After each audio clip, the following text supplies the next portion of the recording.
Being pretty makes going out in public so fucking intimidating. And guys make it so obvious too. Like, I hear you. Like, I literally hear what you're whispering to your friends, and I see you all fucking staring at me. And then also, like, this guy literally tried to, like, walk into me to, like, get my... I'm like, oh my fucking God. And this is not even to be like, oh my God, I'm just so beautiful. But it really is true. Like, going in public, being a pretty girl, you know you're being looked at.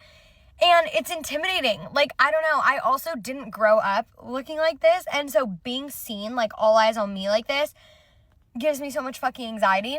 If you wanted attention, you had to be talented. You had to sing, act, paint, dance, tell jokes, maybe even invent something useful. There was effort involved, skill, some level of contribution to the society. But now apparently all you need is a phone, an internet connection, and the willingness to say the most irritating things or to do the most annoying things or over the top things imaginable with complete confidence. Welcome to the rage bait economy, the modern gold rush where people intentionally become unbearable for profit. And honestly, you have to respect how efficient it is, because social media has quietly discovered something terrifying about human beings. We react faster to anger than joy. People will scroll past happiness in 2 seconds, but the moment someone says something rude, ignorant, offensive, or does something over the top, suddenly everyone becomes a full time commentator. That reaction is money. Every angry quote, tweet, every furious stitch, every this has to be satire, every 8 comment essay longer than a university thesis, all of it feeds the machine. And the people making this content know exactly what they're doing. That's the part many viewers still don't understand. A lot of these creators are not stupid. They are strategic. They know outrage spreads faster than reason. They know controversy boosts engagement. They know anger keeps people watching longer than positivity ever will. And so they manufacture it deliberately, carefully, professionally. And the internet used to reward creativity, but now it rewards emotional disruption. The louder the reaction, the bigger the reach. And suddenly, the easiest way to become famous is not to inspire people, but to irritate them. You can literally watch it happening in real time now. Someone posts the worst opinion you have ever heard in your life, not slightly wrong, not debatable, like they sat down and asked themselves, how do I make the maximum number of strangers angry before lunchtime?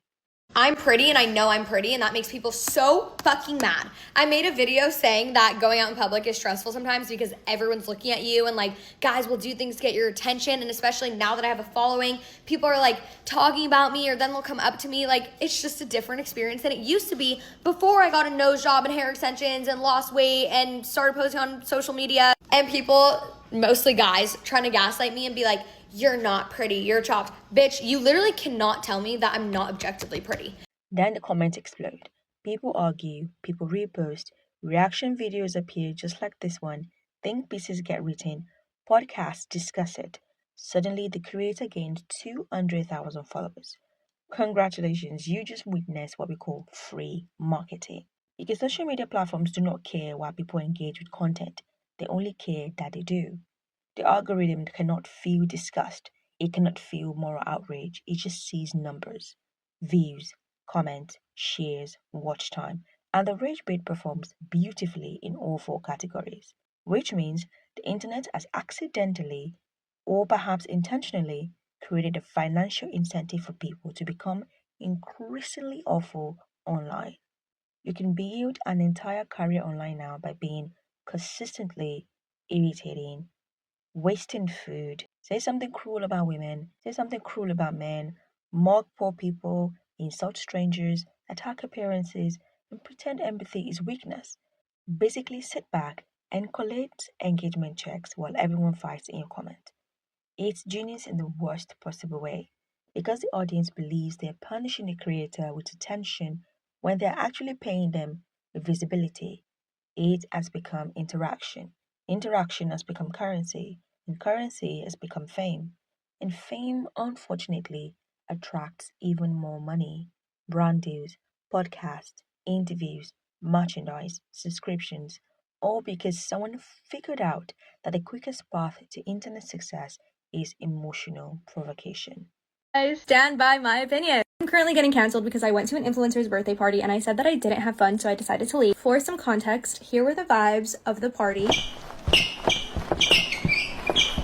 Like, do you guys blame me for wanting to leave a little early? Expectations were so high. I was super excited to go. I did go as a +1, so my friend was invited. I posted an OOTD, which is where I'm getting a lot of these comments. You can see I am so excited. I work for the dating app Bumble and to put on ambassador and influencer event, collab with bars all the time, so we would cover drinks, food, and even sometimes Ubers. So that was kind of my expectation, and my expectations weren't met. One terrible opinion can change someone's entire financial situation overnight, and that is why rage bait keeps escalating. The internet rewards extremity. If mild annoyance gets attention, then cruelty gets even more. If cruelty works, then humiliation works even better. And eventually, people start competing to become the most shameless person online because shamelessness is profitable now. That's why social media increasingly feels exhausting.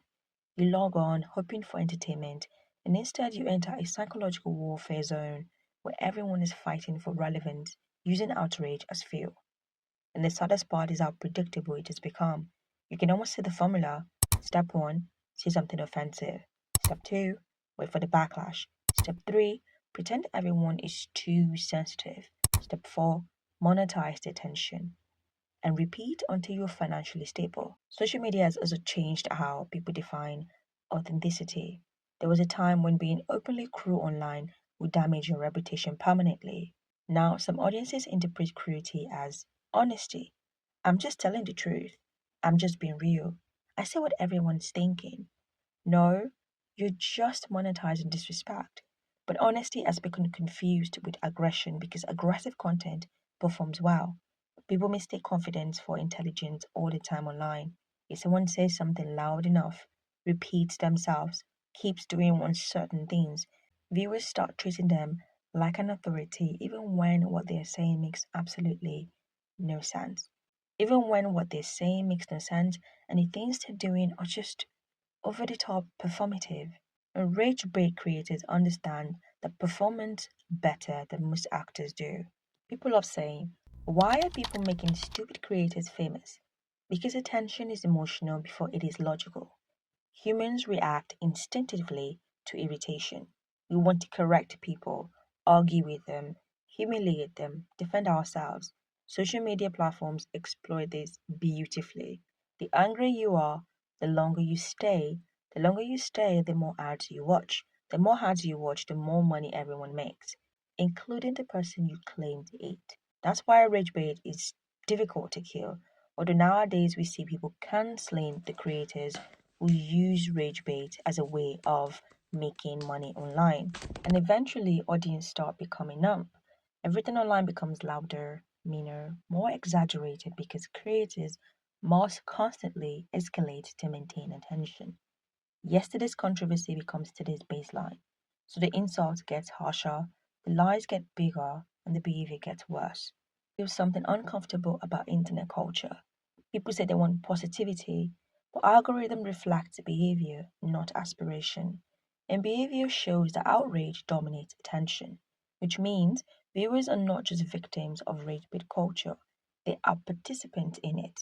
Every click matters, every share matters, every A to watch matters. Attention is attention.